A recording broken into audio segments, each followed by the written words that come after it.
Last night, I decided to go on Pinterest to find something to draw.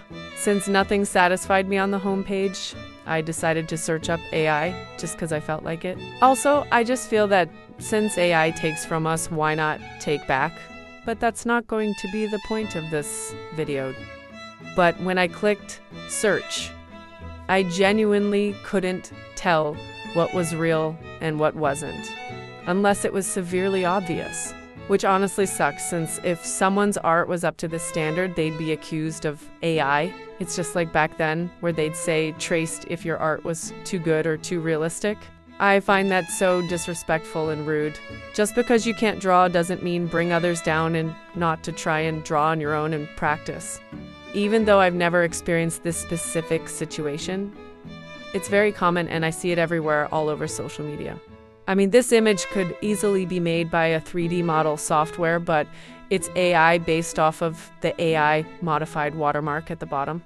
And as we can all see, there's multiple versions of the same image or prompt. This is not the best example since this isn't necessarily considered art, but I'm going to test you to see which is real and which is AI. Which one's real, A or B?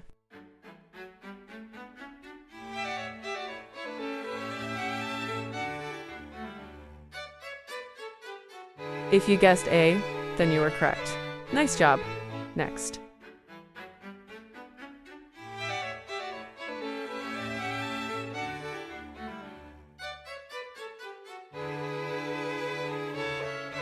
If you guessed B, you're correct. This one should have been more obvious.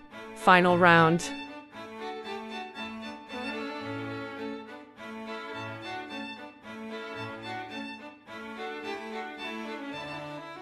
This was a trick question. They're both AI, but you do see what I mean. It's definitely difficult. As stated in my last video by a lovely comrade, more commentary, so that's what I'm going to try. And do today while I draw some figurines. First, I wanted to start off by stating that everyone has their own opinion, and they shouldn't judge others for theirs. But AI, as of now, is terrible and is doing the opposite of helping people. It's affecting not only art, but music, education, writers, actors, actresses, social media, and many others. This alone is concerning, since us as people unfortunately, are contributing to AI's development. But if you were around during 2023, AI was first introduced as this.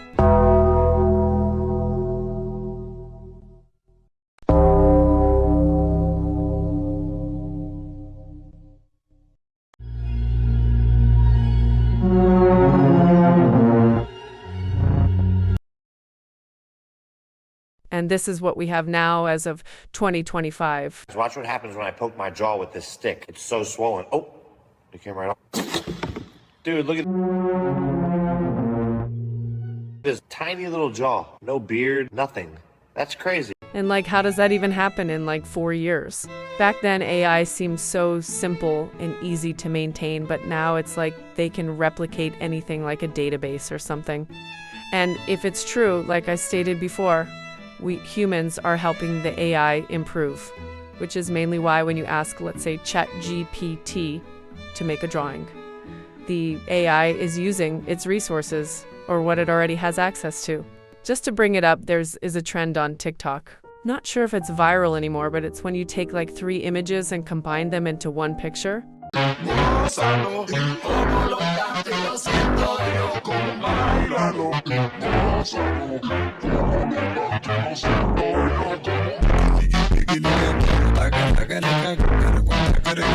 And yes, I tried it.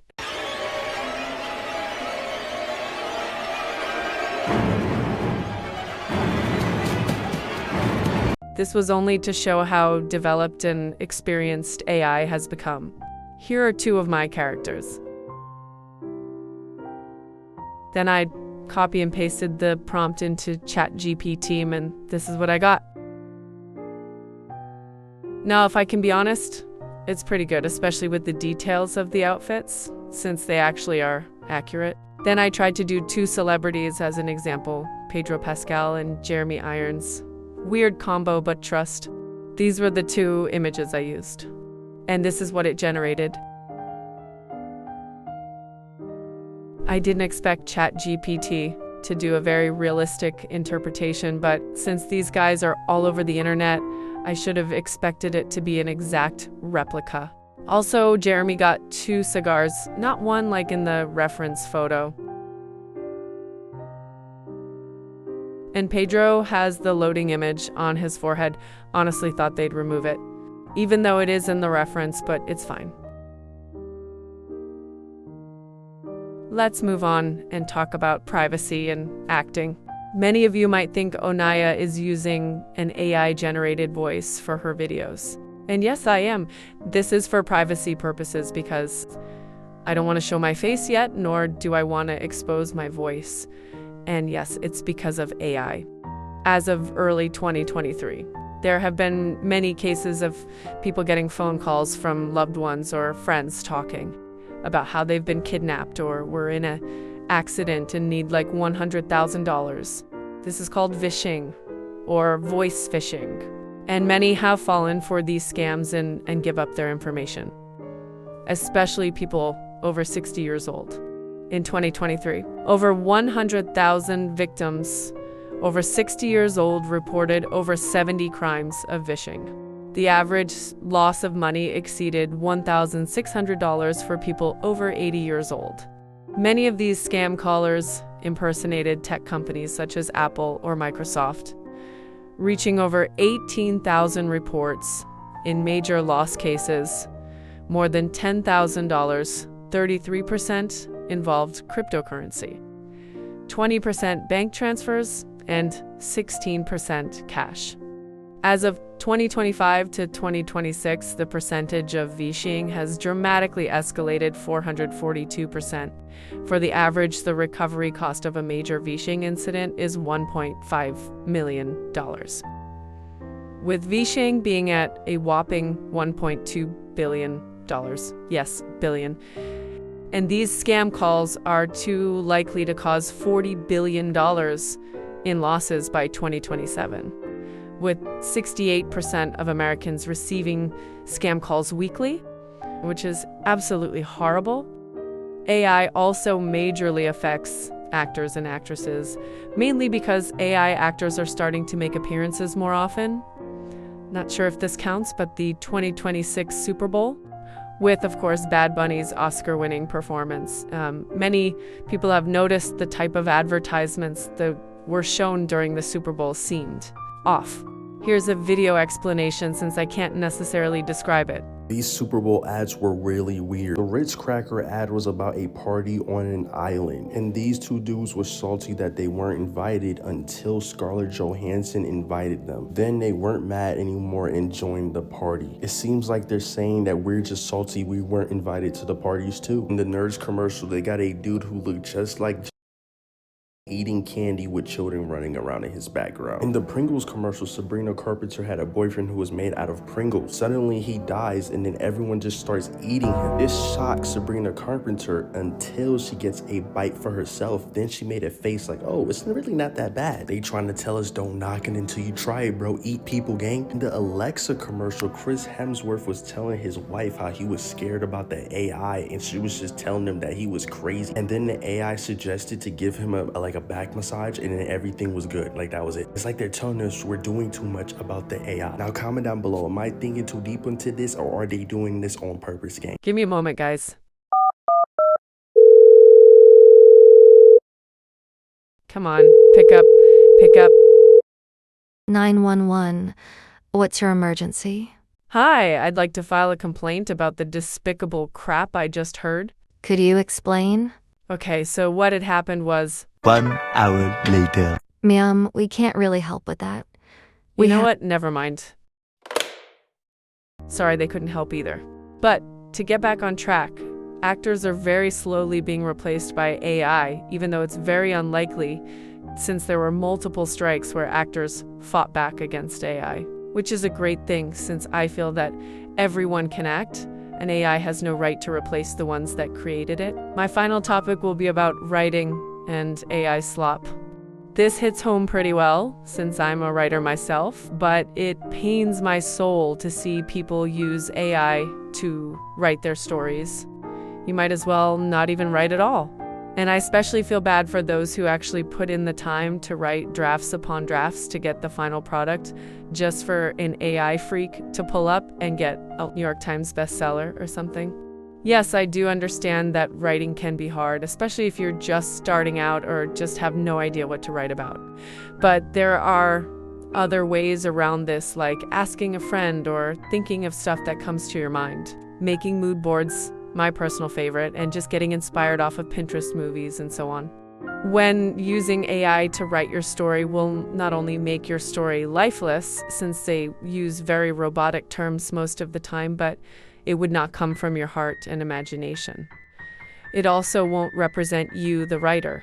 So please be patient, and I promise you that you will get the idea and make a great impression on everyone, even if some don't like it. AI slop. To me, I consider it to be the bane of my existence, especially to what it's doing to everyone.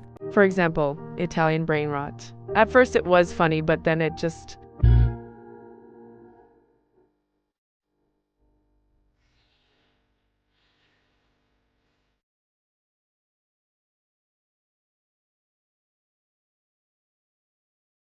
Yeah, no.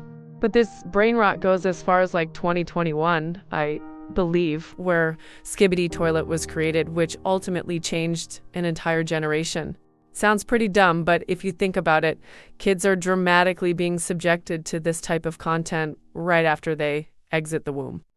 Also, side rant. Giving your kid an Apple iPad right after they are like 5 months old, just so they'll stay quiet, yeah? Don't do that. Like, ever. To me, it's rotting their brains and giving them an early addiction to the internet. I mean, I mainly knew about the internet at like 8 to 9 years old and got a Motophone at 12. Got my first iPhone in 8th grade, and I didn't even get my first iPad until I was 14, which I feel is an appropriate age, but still. Actually, I have a story to tell. But first, I'm going to cut the drawing process a bit. Sorry.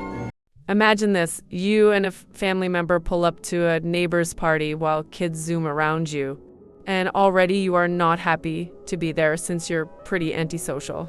But you choose to go anyways and decide to hang out with the young ones. A couple of hours later and it's nighttime and the young ones are still running around somehow, but who cares? But then this happens.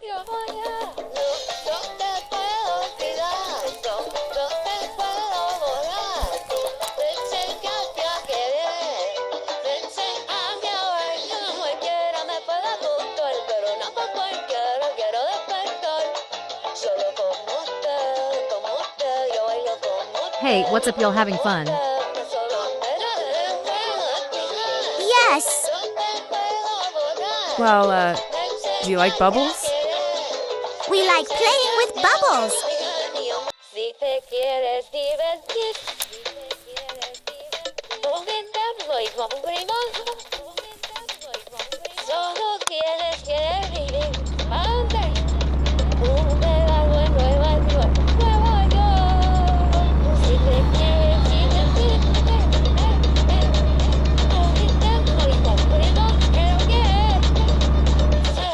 Dito y la tuja, Yoris. 6, 7. Tun tun tun Saul. Oh wow, so cool.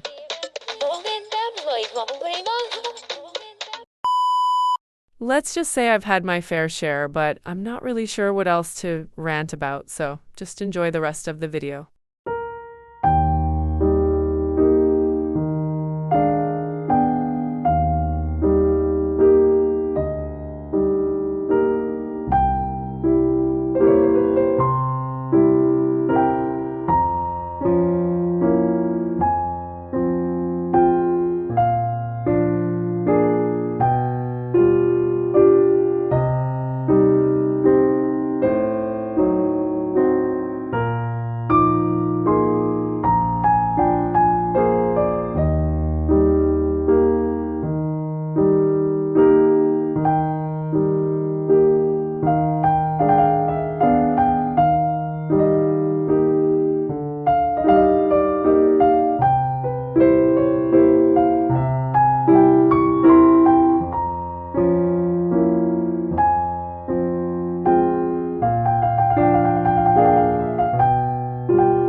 Si te quieres divertir,